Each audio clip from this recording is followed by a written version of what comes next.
Hello and welcome to Maths by SAS. This is my third lesson of D2, chapter number 14, exercise 14b, that is about the complement of set. In this lesson, I will solve question number 6, basic level. Let me read the question from the book. Question says, it is given that universal equals to x such that x is an integer between 1 and 10 inclusive, and b x such that x is an even number.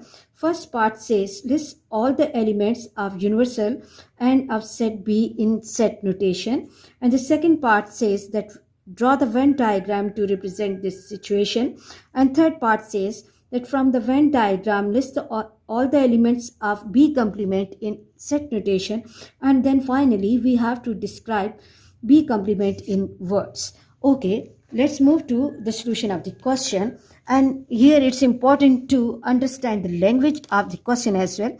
Question says that x is an integer between 1 and 10 inclusive, so it means that we have to include 1 and 10 as well in the universal.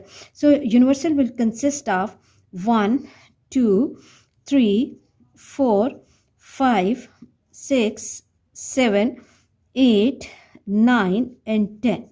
Here it's important to understand the term inclusive. And coming to set B, B says x is an even number. So whatever the even numbers we have to select, we have to pick up those all even numbers from the universal which is given in the question. So even numbers are 2, 4, 6, 8 and 10. So I hope you are clear about the first part that lists all the elements of universal and set B in set notation. And then the next part says that we have to draw the Venn diagram to represent this information. Now we can see that all the elements of B are contained in universal, means B is the subset. So what I will be doing, I will be writing 2, 4, 6, then 8 and 10, 2, 4, 6, 8 and 10 in the subset, but universal contains some more elements as well. So those elements, as I've written 2 is common, 4 is common, 6 is common, 8 is common and 10 is common. I'm writing those elements in the subset, so I will left with 1, 3, 5, and then 6 is here, 7, 8 is here, 9. Now the question says that from the Venn diagram we have to write the elements of B complement in set notation. As we know, the concept of B complement is that what we have to do, B complement means that we have to subtract set B from universal, remaining elements of universal. So what we have to do, in our mind we have to discard, for B complement we have to discard this set B, and I have to look at the remaining elements which are outside this set B but in the universal. So the remaining elements of universal are 1, 3, 5, 7 and 9. And then the last part says that we have to give the description of B complement in words. If we recall 1, 3, 5, 7 and 9 from junior classes, we recall that these are the odd numbers. So what description I have to write, that B complement is the set of 1, 2, 3, 4 and 5 odd numbers, or first 5 odd numbers. I hope you are clear about this question, and let me move to the next question, and let me see the question from the book. Question 8 says that the Venn diagram shows the elements in A, and in set B list all the elements of A and B, and then is A the proper subset of B, and we have to explain our answer as well. So first of all, the first part is that we have to list all the elements of A and B.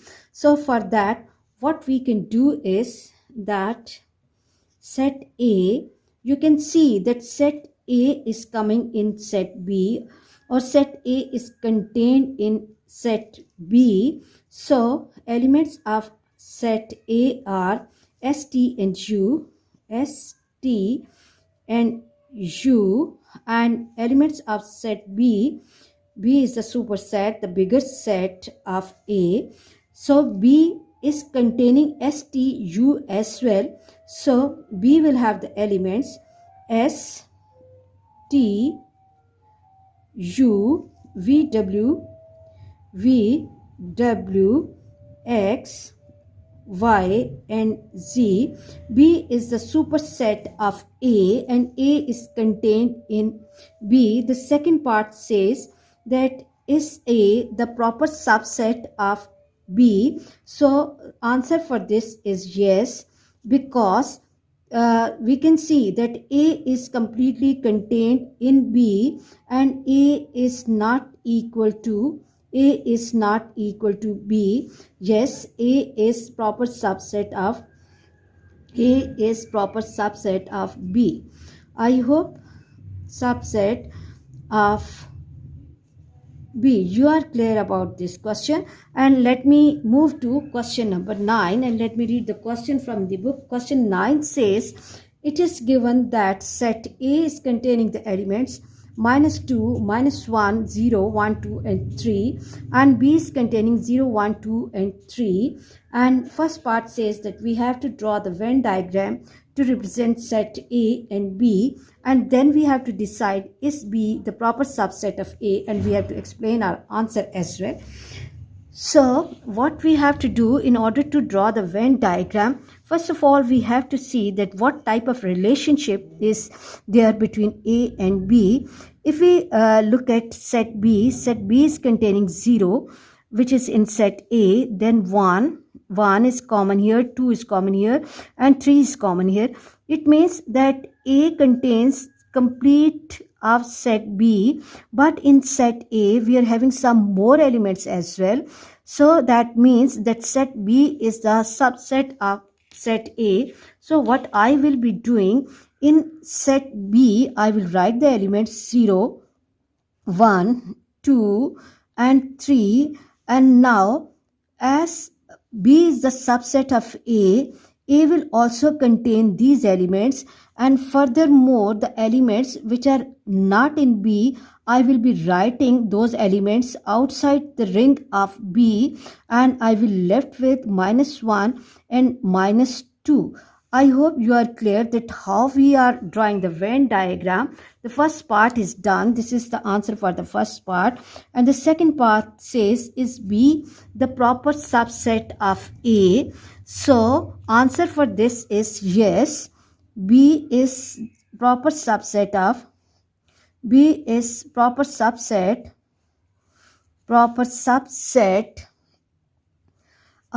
A, because what's the reason? That B is completely contained in A, and the second is B is completely contained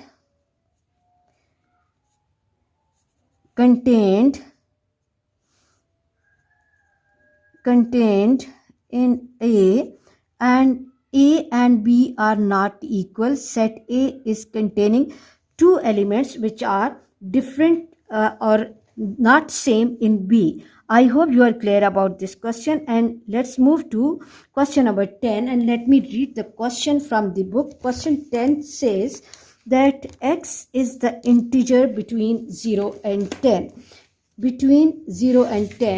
And then C is the not a prime number, and we have to list all elements of universal C and C complement in set notation, and then we have to describe C complement as well in words.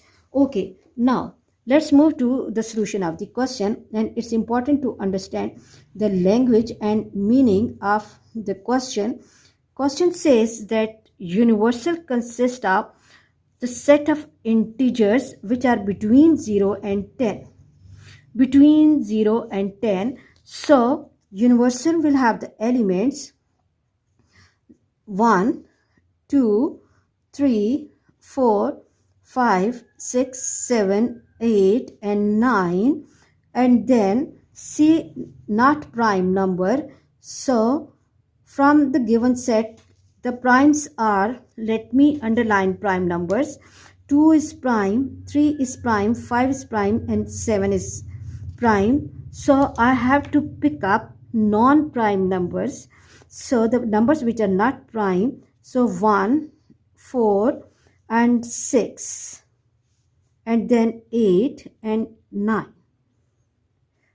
Then the next part says that I have to write C complement. Third thing is the calculation of C complement. The definition of C complement is universal minus C. Now what I have to do, I have to write the elements of universal 1, 2, 3, 4, 5, 6, 7, 8 and 9 and minus 1, 4, 6, 8 and 9, and we know the concept of complement is the remaining elements of universal. So I will not write 1, I will not write 4 in my answer, 6 in my answer, 8 in my answer, and 9 in the answer. So C complement will consist of which elements? The remaining elements are universal, which are 2, 3 and then 5 and 7. 2, 3, 5 and 7.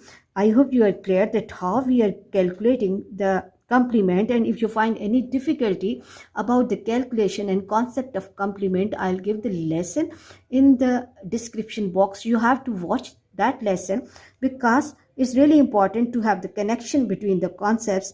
And the next part says that we have to describe set C complement in words. If you look at the elements 2, 3, 5 and 7, recall the properties of these numbers. So C complement is the set of first 4 prime numbers 2, 3, 5, 7, first 4 prime numbers. Okay, let me write it in words. 4 prime numbers. I hope you are clear about this lesson. For next difficulty level, please catch me in the next class. Watch my lesson, like, share and subscribe the channel and press bell icon to get the notification of every lesson in time. Thank you very much.